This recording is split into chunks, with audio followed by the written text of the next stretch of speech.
Buku Pemikiran Politik Indonesia, Skarmaji Marijan Kartosoewirjo. Dalam buku ini menghadirkan pemikiran seorang tokoh yang menempatkan Islam sebagai dasar utama perjuangan politik. Kartosoewirjo tidak hanya menolak kolonialisme, tapi juga menggugat sistem negara republik yang dianggapnya sekuler melalui konsep masyarakat Islam, kekuasaan sebagai amanah, hingga proklamasi negara Islam Indonesia. Buku ini memperlihatkan visi politik yang berpijak pada syariat dan tauhid sebagai fondasi utama. Review ini akan menelusuri gagasan-gagasan yang menilai relevansinya dalam konteks sejarah dan pemikiran politik Islam di Indonesia. Masyarakat Islam sebagai dasar perlawanan. Kartosoewirjo membagi masyarakat ke dalam 3 kutub besar. Mereka yang tunduk pada sistem kolonial dan kapitalisme global, mereka yang terjebak dalam semangat nasionalisme sekuler, dan mereka yang membentuk komunitas Islam dengan cita-cita menegakkan syariat. Ia percaya bahwa masyarakat Islam tidak bisa hidup dalam satu wadah bersama kekuatan tauhid atau kekuatan yang menolak hukum Allah. Ia tidak memandang kemerdekaan sebagai akhir perjuangan, melainkan sebagai momentum awal untuk membentuk masyarakat baru yang sepenuhnya tunduk pada hukum ilahi. Darul Islam baginya bukan sekedar gagasan politis, melainkan ruang sosial, spiritual untuk mewujudkan nilai-nilai tauhid dalam seluruh aspek kehidupan. Kekuasaan adalah amanah, bukan hasil pemilu. Bagi Kartosoewirjo, kekuasaan bukan berasal dari kehendak rakyat atau hasil konsensus politik, melainkan amanah dari Allah yang harus dijalankan oleh mereka yang memahami dan menetapkan syariat secara kafah. Ia mengkritik sistem demokrasi liberal sebagai bentuk kufur politik karena menjadikan manusia sebagai legislator utama.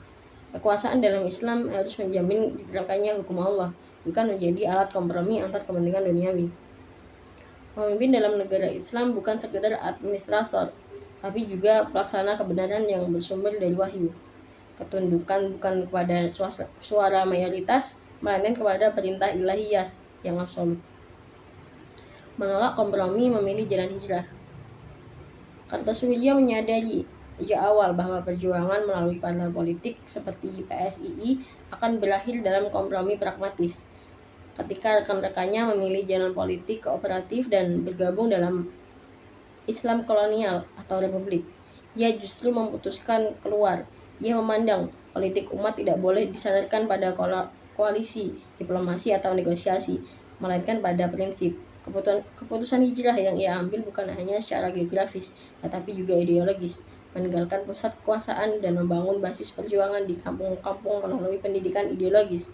Institut Sufah yang ia bangun menjadi cikal bakal negara Islam Indonesia, tempat ia mendidik kader-kader yang sanggup memimpin dan berperang dalam satu nafas jihad. Proklamasi negara Islam sebagai titik balik sejarah. Pada 7 Agustus 1949, Kartosoewirjo memproklamasikan berdirinya Negara Islam Indonesia atau NII. Bukan sebagai bentuk pemberontakan, melainkan sebagai bentuk kemerdekaan sejati menurut ajaran Islam. Ia menolak legitimasi Republik Indonesia yang menurutnya hanya mengganti bendera penjajah, bukan mengganti sistemnya. NII memiliki struktur negara yang lengkap, konstitusi 34 pasal, pemerintahan berbasis syuro, dan tentara resmi bernama Tentara Islam Indonesia atau TII. Dalam pandangan Kartosoewirjo, negara yang tidak menjadikan Al-Quran sebagai hukum tertinggi bukanlah negara umat Islam.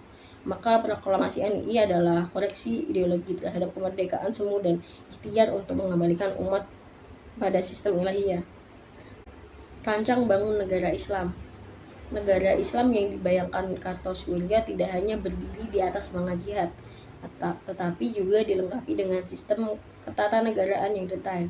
Ia menekankan pentingnya syuro dalam pengambilan keputusan, pendidikan yang membentuk karakter tauhid, serta ekonomi berbasis zakat, larangan riba, dan distribusi kekayaan yang adil.